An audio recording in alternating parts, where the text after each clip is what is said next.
Hi faculty, I am creating this video today just to give you a brief overview about navigating the Brightspace area, and I'm going to include information about, where do you go to find grades, to do grading, where do you create your profiles at, what is the general layout like in Brightspace so that you can have a preview before we start using the LMS this winter.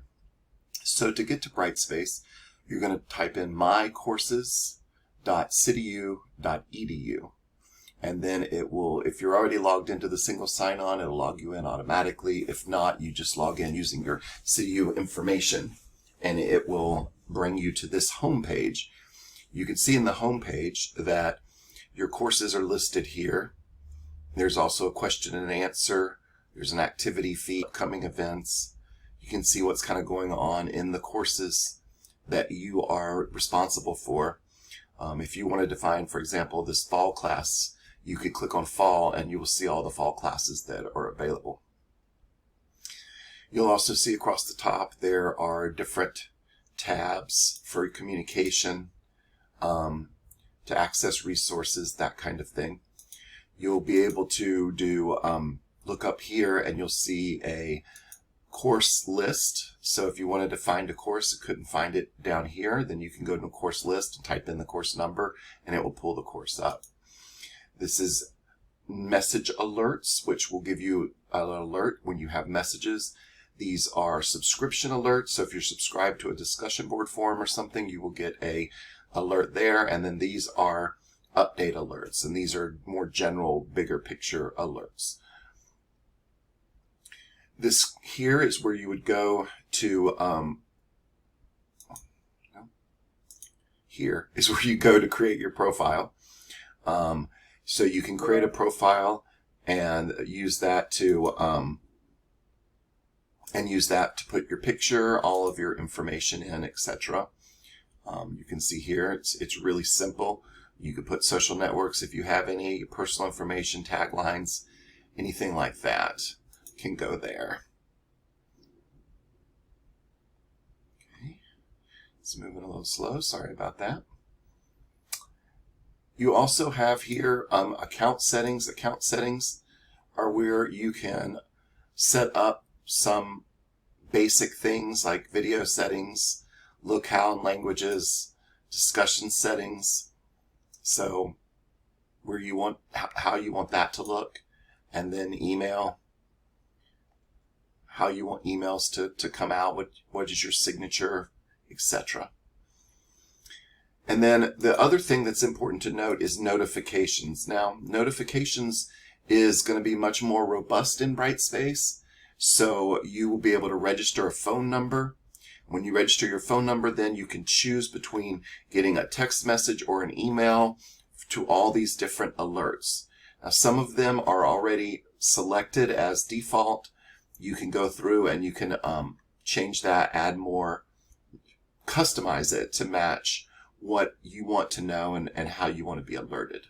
So that would be the notifications.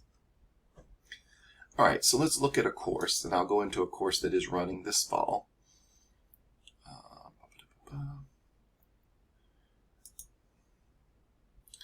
So now when you go into the courses, you'll see the menu bar changes a little bit. It's more course-specific information. You have the course homepage. This is where you come to in the beginning. This has a list of upcoming events, so these would be assignments that have due dates. The activity feed is here. The activity feed is very important for you to use to communicate with the students. I'll show you more about that in a minute.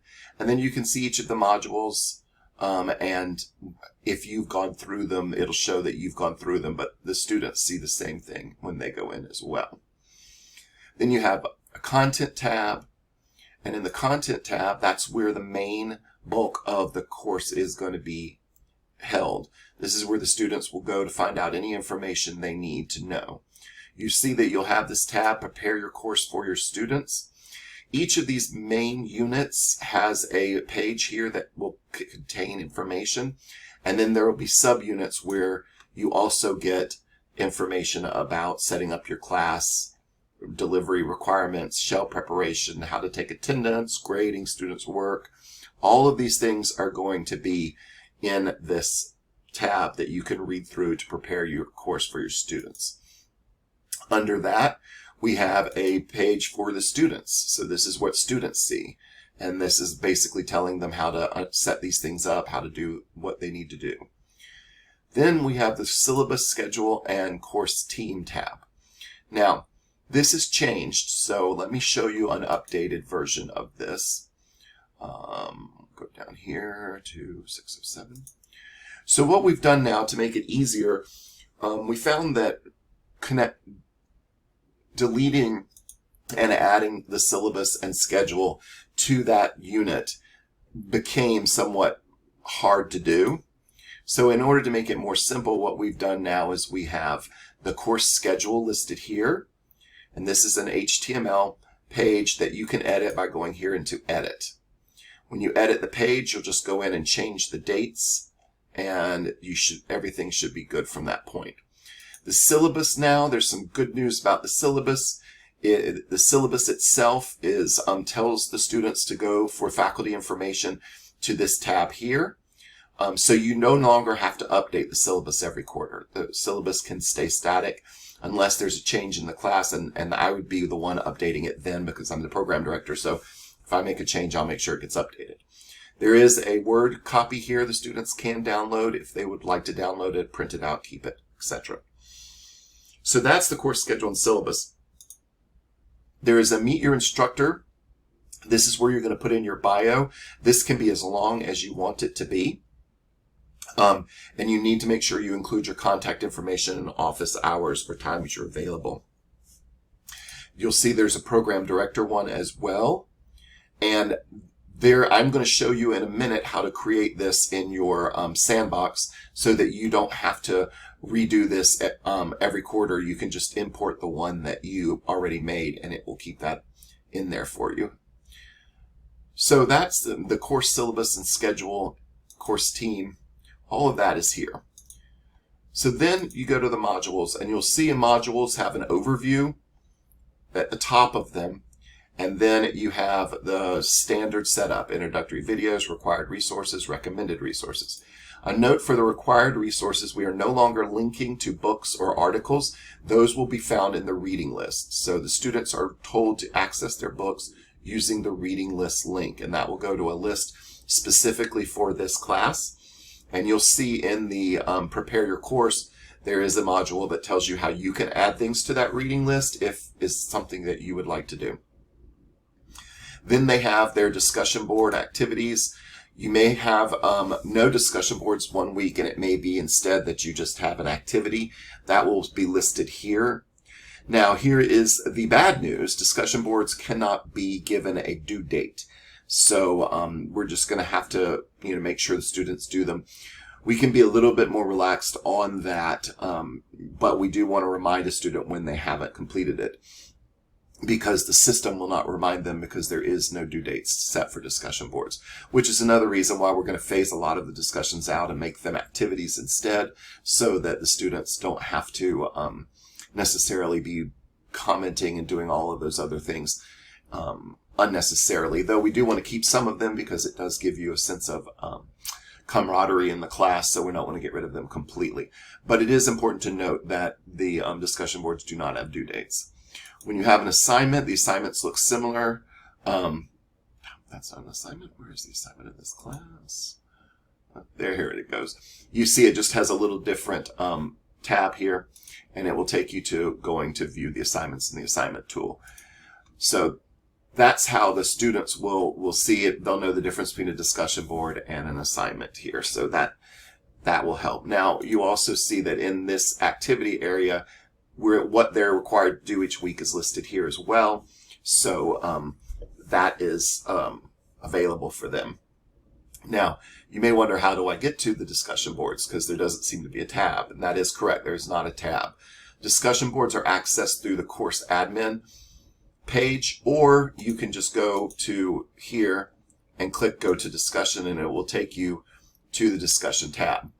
Now you can see that the discussion is directly where they go when they click on that link. They read what they need to do, and then they can add a thread, and that's where they complete the discussion. you can go, or they can too, to the discussions list and see the entire list for the quarter that has everything in there. So that's how you could get to that and see that yourself. Discussions can be set to appear and disappear at certain dates, but I think that would be problematic for the students if they're running behind and this discussion just completely disappears. They may not understand it. So let's look at there's several things here. We have assignments, grades, library, reading list, communication. Communication is where the announcements are going to be. Now, we're going to be doing announcements differently now in the new LMS. So you can see we have all these announcements here. We could hide these announcements by putting a scheduled due date out in the future, and the students would not be able to see them. What we're going to do instead of doing that is it's not likely the students will be going to the announcements page. So what I want is instead announcements should be linked through the activity feed. So you go into the activity feed and you will link an announcement here. If it's long, if it's a shorter announcement, you can just put it into the activity feed as a message, and you just type your message in here. You could cut and paste it from the announcement into here, but we don't want really long announcements in the activity feed. If you do want to connect it to an announcement, assignment, something like that, I believe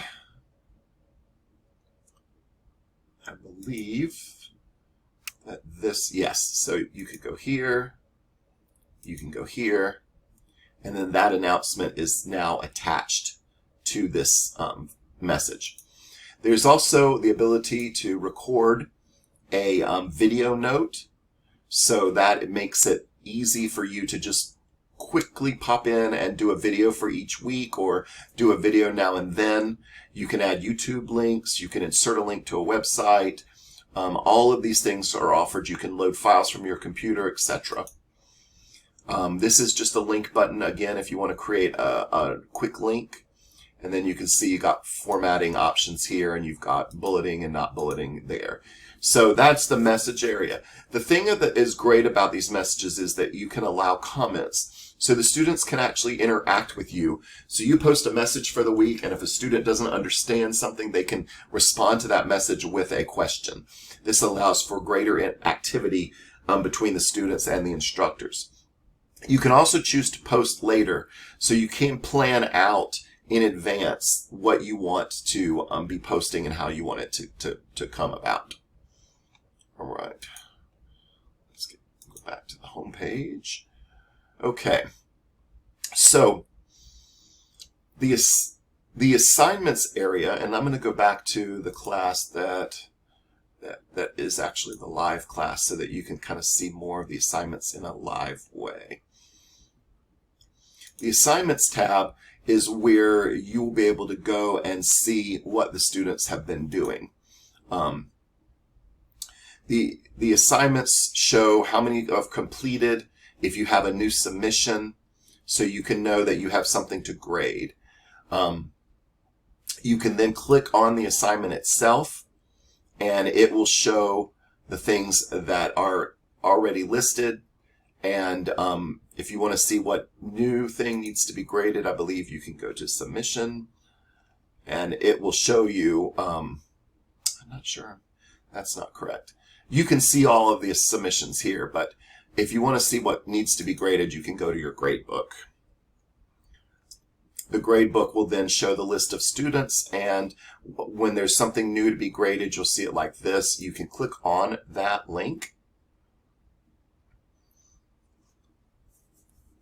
and it will bring up your submission, and it will show what the student has submitted. If you click on that, you'll be able to see the actual document the student has submitted. You'll be able to review that document.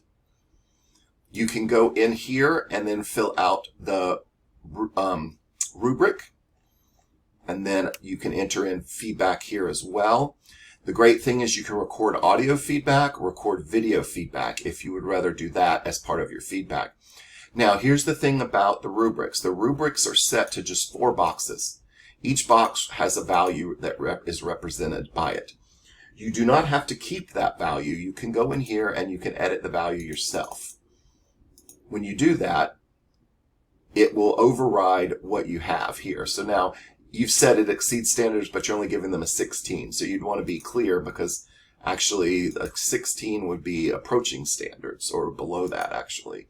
So if you're going to go in and edit each line, you can do that. Now, conversely, if you are going to take off late points or something like that, you can put a grade in here that you would like to do, and change the grade from whatever is listed here. It's not ideal, obviously, that it's not as detailed as Blackboard, but it is easier and quicker to do. You can also add feedback directly into the rubric here as well. So you can do that and list it for the students. Okay. So that is how you would grade a document. You can then save it as a draft. I'm going to save it as a draft. And then back to user submissions, you can see that there's another submission that this user turned in for this. This is just an addendum to what she had originally done in her paper. So you can see that that is how you would do that. And you could go back to the gradebook. This takes you to the assignment submissions page again. So you can see how that is. You see the Turnitin score here. So you'll be able to click on this and see the Turnitin report. We're going back to using Turnitin, which is good. Okay, so we've covered the main things here. One of the things I want to go into now is course admin. This is the area that you're going to go in, and it's going to have a bunch of different things that you can do. You can manage dates for anything that is has a due date. You can manage the dates there. This is where you can look and see how the students are doing. Are they attending? How far along have they done in the progress in the class? So this will help you identify students who are struggling that you may need to reach out to, or let me know or let the advisor know that the student is falling behind. There are different things like surveys, quizzes, rubrics, self-assessments, all kinds of things here. And this is where you would go for the discussion board. So you could click discussions here to get to that discussion board area that we saw earlier. Announcements can also be reached through here. And then we have intelligent agents. And the intelligent agents is a thing that is going to be new in Brightspace. And most of these will be automatically set to run for you. And they will basically send a user an email if they haven't accessed the course. Or it will send a professor an email to say it's time to check in with your students because you haven't accessed the course in a few days. So these agents will run every so often and send out the corresponding emails. You can add to them. If you want to add an agent on your own for something, you can do that as well, and it will create that for your class. Okay. Now, I'm going to go back and talk a little bit about how to create that what we call a learning object, repository object. So how do you create this Meet the Program Director profile? Let's talk about that. Or Meet Your Instructor. You can actually create your own profile that then you can use over and over again. The way to do that is to go into your sandbox. And all instructors will have a sandbox, and you can just type in sandbox and yours should pop up. And when you're in your sandbox, then you go back to the content area in the sandbox, and what you'll see is it will be blank. So I added a new unit, just add a new unit, and I called it Learning Object Repository Materials. So when I click on this, you can see that I have created my Meet Your Program Director profile here.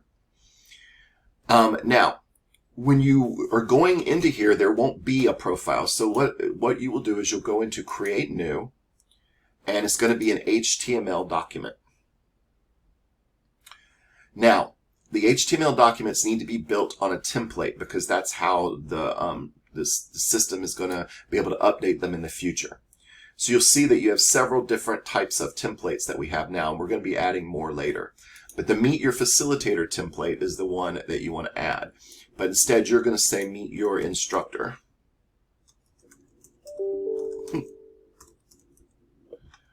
And you can get rid of that and just say Bio.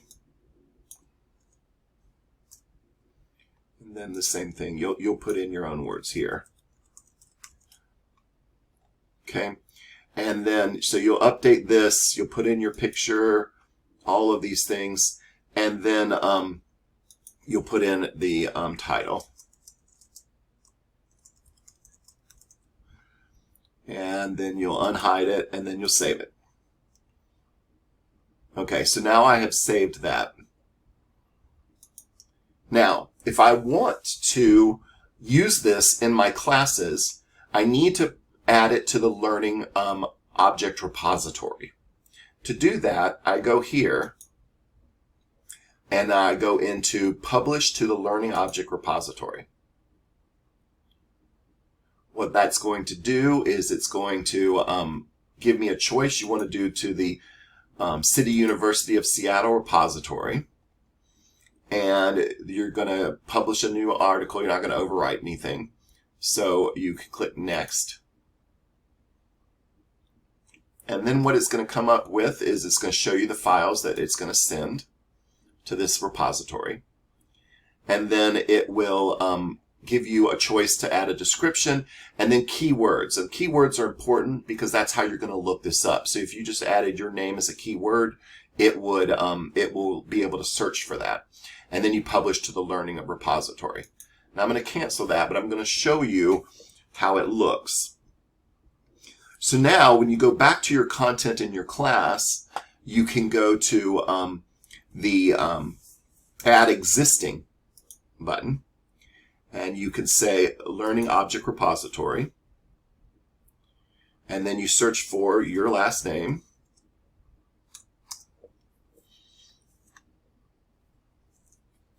And it's going to show where you have stuff. So example, this is my Meet Your Program Director. I click on that, click Next. Dynamic link to the newest version. It will always show the newest version. So anytime I change that version, it will make the change in all of the places that this exists.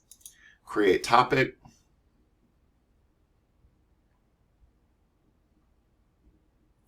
And there it is.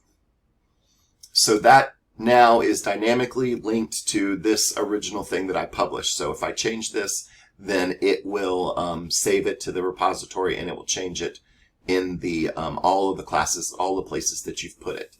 At least that's what we believe is going to happen. I haven't extensively tested it, but I do know that it does work in some ways. All right.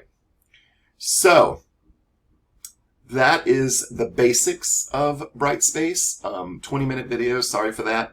But I do think that this is a little bit more comprehensive than the first video I did. So hopefully it will be helpful for you when you're starting your classes this winter.